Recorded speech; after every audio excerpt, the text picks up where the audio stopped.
Je serai très rapide.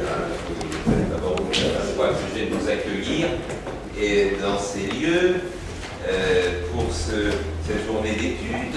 Et je m'aperçois que finalement, il y a beaucoup de monde. Et puis on regrette presque de ne pas avoir retenu un amphithéâtre. C'est dire que le sujet est intéressant. Et que ce n'est pas seulement une réunion d'amis, c'est aussi ça, mais que la dimension scientifique n'a échappé à personne.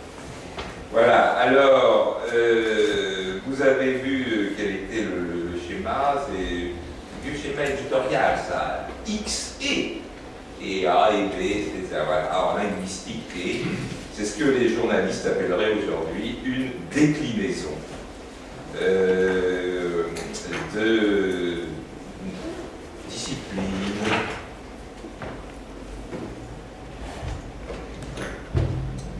de notions.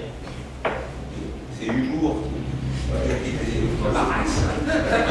que l'on associe grâce à la grande générosité du coordonnant à linguistique. Alors d'ailleurs, c'est très bien qu'on pouvait craindre linguistique et je ne sais pas, enfin, des disciplines qui sont traditionnellement associées aux travaux en sciences du langage. Là, manifestement, il y a eu un souci de diversité.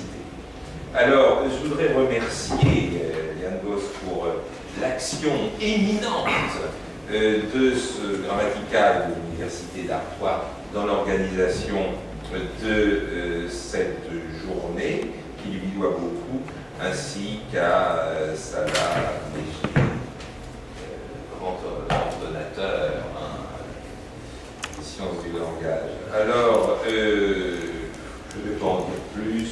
Je nous souhaite une excellente journée qui sera rythmée par quelques pauses de café, chose très très utile. Et écoutez, pour une fois, nous allons commencer en avance. Je pense que s'il y a des auditeurs qui arrivent avec quelques retards, ils sauront prendre le train en marche. Et je vais donner la parole à Yann Goss. Puis si ça la Béchier veut dire quelques mots, ensuite nous passerons au premier exposé. Merci. Je n'ai pas grand-chose à ajouter, donc on va vraiment commencer en avance. Donc merci à vous toutes et tous d'être venus. Merci aussi aux organisateurs, donc Salah Béchier, ici l'ESPA et M. Discuté, de nous avoir accueillis si gentiment à l'Université Paris 4. Et je tiens à dire que la contribution de Grammatical a été assez modeste. C'est bien ici qu'a lieu cette réunion et je suis très heureux d'être là aujourd'hui. Donc nous pouvons, sans nous attarder plus longtemps, commencer par la communication de M. Franck Pivet, d'ici même, de l'Université Paris-Sorbonne, sur la linguistique et la science des textes. Je vous en prie. Merci.